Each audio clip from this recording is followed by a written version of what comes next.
In this video, we're going to determine whether a relation or an equation represents a function from 1.1. Let's state the domain and range of the following relation and then determine whether the relation represents a function. The domain will be the set of browns, ravens, reds, and capitals.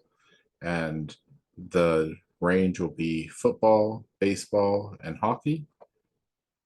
So that's going to be the third option here.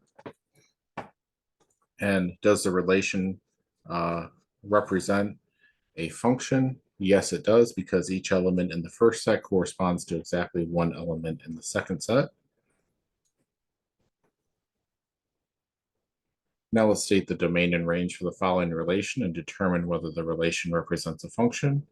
The domain will be Jem, Hesh, and Sam, and the range will be Gail, Abby, and Benny. That would be this option here. And no, it's not a function because the element Sam in the domain corresponds to more than one element in the range.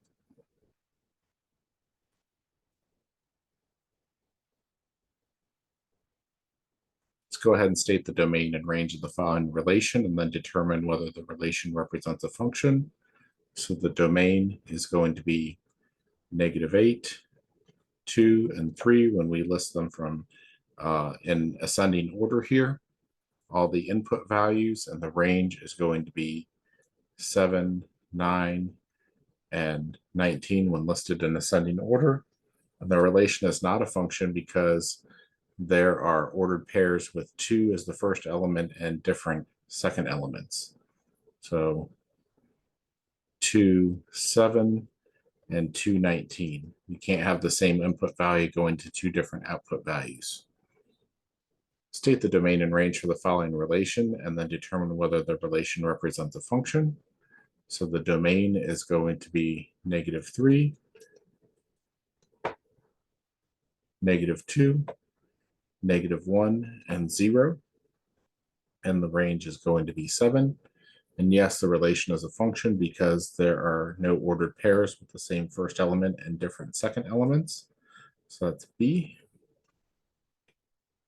Determine whether the equation defines y as a function of x, y equals 4x squared minus 6x minus 5.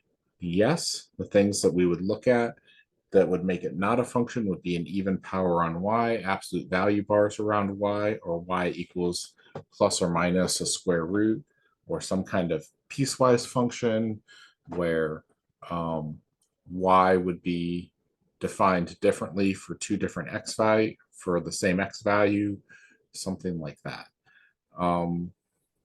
So let's go ahead and determine whether the equation defines y as a function of x. Y squared equals 4 minus x squared is not a function because y has an even power on it. If I would try and solve for y, I would get plus or minus the square root 4 minus x squared. So when I would stick in a number like 0 for x, I'd get two different y values, plus or minus 2, and I can't have that. That's my counterexample there.